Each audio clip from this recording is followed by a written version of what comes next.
வணக்கம். பாலைவன நகரமான சவுதி அரேபியாவில் இருக்கக்கூடிய முக்கியமான நகரம் மெக்கா. இஸ்லாமியர்களுடைய புனித நகரம். தன்னுடைய வாழ்நாளில் ஒரு முறையாவது மெக்கா பயணம் மேற்கொள்ளணும் அப்படிங்கிறது தான் ஒவ்வொரு முஸ்லீமோட மிகப்பெரிய ஒரு நோக்கமாக இருக்கும். உழைப்பாங்க, சம்பாதிப்பாங்க, ஃபேமிலியை பார்ப்பாங்க. அடுத்து ஃபேமிலியோட மெக்கா போகிறத ரொம்பவே விரும்புவாங்க.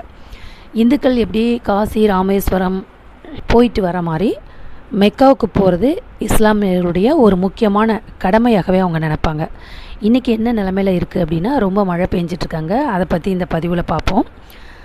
சவுதி அரேபியாவில் மழை ரொம்ப அதிகமாக பெஞ்சதுனால ரொம்ப மக்கள் முடங்கிட்டாங்க. அவங்களுடைய வாழ்வாதாரம் ரொம்பவுமே பாதிக்கப்பட்டிருக்கு. மழைன்னா சாதாரண மழை கொட்டுது அப்படின்னு தான் சொல்கிறாங்க. ஒவ்வொரு நியூஸ்லேயும் வரக்கூடிய தகவல்கள்லாம் பார்த்தோம்னா வெள்ளப்பெருக்கு தான் ஏற்பட்டிருக்கு. அந்த பிக்சர்ஸ்லாம் நம்ம பார்த்தோம்னாவே தெரியுது. நம்மளுடைய தமிழ்நாட்டில், இந்தியாவில் பெஞ்ச வெள்ளப்பெருக்கு மாதிரி. அதாவது இதுவரைக்கும் மழையே பெய்யலை. அந்தளவுக்கு இதுக்கு முன்னாடி ஒரு தடவை மழை பெஞ்சிருக்கு, வெள்ளப்பெருக்கு ஏற்பட்டிருக்கு. அதே போல் இப்போவும் அதிகமான அளவு வெள்ளப்பெருக்கு ஏற்பட்டிருக்கு. முக்கியமாக மக்கள் மெக்காவுக்கு போயிட்டு வருவாங்க. அந்த ட்ராவல்ஸு அந்த மெக்காவில் தங்கியிருப்பாங்க. அதை சுற்றி அவங்க பிரயாணம் பண்ணுறது, அந்த இடங்கள்லாம் இப்போ ரொம்பவுமே வெள்ளப்பெருக்காக இருக்குது. கடுமையான இந்த வெள்ளப்பெருக்கு ஏற்படுறதுனால மக்களை எச்சரிக்கையாக இருக்கும்படி கவர்மெண்ட் சொல்லியிருக்காங்க. பாலைவன நாட்டில் மழை பெய்யாது அப்படின்னு நினச்ச காலம் போய் எப்பயாவது அங்கே எப்படின்னா, எப்பயாவது ஒரு ஆண்டுக்கு எப்பயாவது ஒரு தடவை கொஞ்சம் 10 சென்டிமீட்டர் மழை பெய்கிறது தான் அதுவே பெரிய விஷயமா இருந்துச்சு. ஆனால் தற்போது பார்த்தோம்னா அவ்வளவு வெள்ளப்பெருக்கு. இதுக்கெல்லாம் என்ன காரணம் அப்படின்னு பார்த்தோம்னா, பருவநிலை மாற்றம் தான் காரணம் அப்படின்னு சொல்லப்படுது. ஏப்ரல் மாதத்தில் இதே போல் கனமழையால் ரோட்ஸ் எல்லாமே மூழ்கிடுச்சு. ரோடெல்லாம் பார்த்தா ஆறுகள் போல் தான் தெரிஞ்சுது. அவங்க குடியிருந்த பகுதிகள், வீடுகளுக்குள்ளெல்லாம் வெள்ள நீர் புகுந்து மக்கள் ரொம்பவும் கஷ்டப்பட்டாங்க. வெள்ளத்தில் சிக்கி ஏராளமான அந்த வாகனங்கள்லாம் வீணாக போயிடுச்சு. அதே போல் இந்த கனமழையும் இந்த வெள்ளப்பெருக்கும் நிறைய தண்ணி பூந்திருக்கு வீட்டிலெல்லாம். இப்போவும் குடியிருப்புகளில் தண்ணீர் பூந்திருக்கு, கார்கள்லாம் மிதந்துகிட்ருக்கு. முக்கியமாக மெக்கா மற்றும் ஜெட்டா நகரங்கள் வெள்ளத்திலே மூழ்கி நிற்குது. அதை சுற்றி அப்படியே சுழலில் மாட்டிக்கிட்ட நகரம் போல் அது காட்சியளிக்குது. அது மட்டும் இல்லை, அங்கே ஆலங்கட்டி மழையும் பெஞ்சிக்கிட்டே இருக்குது. இப்போவும் பலத்த காற்றுடன் மழை பெய்யுது. மெக்காவோட தென்கிழக்கு அல் அவாலி அப்படிங்கிற பகுதியில் நிறைய குழந்தைகளை சிக்கிட்டாங்க. அவங்கள ஆண்கள் வரிசையாக நின்று, அதாவது மனித சங்கிலி போல் நின்று குழந்தைகளை மீட்கிற காட்சி கூட வெளியாயிட்டிருக்கு. இப்போ நம்மளுடைய வைரல் என்ன ஆகிட்டுருக்கு அப்படின்னா, சவுதி அரேபியாவில் மழை பெய்யறது தான் இப்போ எல்லாரும் பார்க்கப்பட்டிருக்கு. முக்கியமாக நம்மளுடைய இந்திய மக்கள் பல நாடுகள்லேருந்து அங்கே போய் தங்கியிருக்காங்க, பணிக்காக வேலை செஞ்சிட்ருக்காங்க, தன்னோட குடும்பத்துக்காக தனியாக அங்கே இருக்காங்க. அவங்களுக்காக அதை பார்த்து இங்கே உள்ள மக்களும் ரொம்ப பயந்துட்டுருக்காங்க. அவங்கள எப்படியாவது காப்பாற்றணும், அவங்க சேஃபாக இருக்கணும் அப்படின்னு ப்ரேயர் பண்ணிகிட்ருக்காங்க. சவுதி அரேபியாவோட வானிலை ஆய்வு மையம் என்ன சொல்கிறாங்க அப்படின்னா, மெக்கா, மெதினா, துறைமுக நகரமான ஜித்தா இதுக்கு எல்லாமே ரெட் அலர்ட் கொடுத்துருக்காங்க.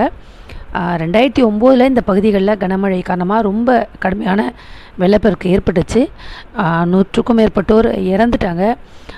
அதை விட இப்போ பெய்கிற மழை குறைச்சல் தான் சொல்லியிருக்காங்க. இருந்தாலும் சேஃபாக இருக்கணும் அப்படின்னு கவர்மெண்ட் கேட்டுட்ருக்கு. ரியாத், அல்பகா, தபூக் போன்ற நகரங்கள் கடுமையாக மழையில் பாதிக்கப்பட்டிருக்கு. சவுதி அரேபியாவோட தேசிய வானிலை மையம் இந்த வாரம் முழுவதுமே மிதமானது முதல் பலத்த மழை பெய்யும், இடியுடன் கூடிய மழை பெய்யும் அப்படின்னும் கணிச்ச மக்கள்கிட்ட சொல்லியிருக்கு. எச்சரிக்கையோடு இருந்தவங்க காப்பாற்றப்பட்டிருப்பாங்க. முக்கியமாக ஜெட்டாவில் உள்ள கிங் அப்துல்லா அஜிஸ் சர்வதேச விமான நிலையத்தில் விமான சேவை முற்றிலும் நிறுத்தப்பட்டிருக்கு.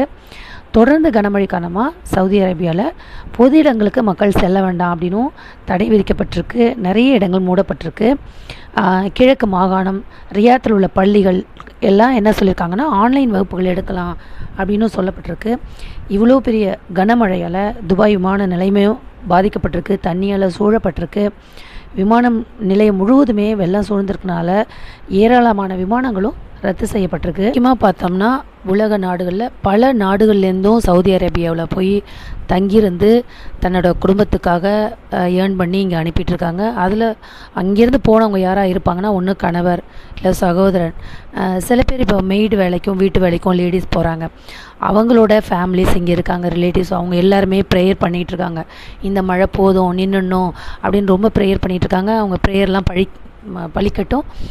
ஏன்னா இவ்வளோ ஒரு கனமழையை சவுதி அரேபியா தாங்குமா என்னன்னு தெரியல.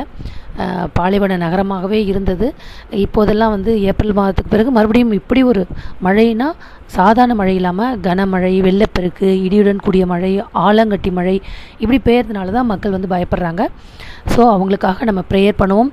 அந்த மழை குறைஞ்சு அந்த மக்கள் திரும்பி அவங்க ஃபேமிலியோட சந்தோஷமாக இருக்கட்டும். அதுக்காக நம்ம எல்லாருமே ப்ரேயர் பண்ணிக்குவோம். பாலைவன நகரத்தில் கூட மழை பெய்யறதுக்கு காரணம் என்ன அப்படின்னு பார்க்கும்போது பருவநிலை மாற்றம். பருவநிலை மாற்றத்துக்கு காரணம் என்ன? நாம் செஞ்ச சில இயற்கையை மீறிய செயல்கள் தான். அதை பற்றி கமெண்டில் சொல்லுங்கள். நன்றி.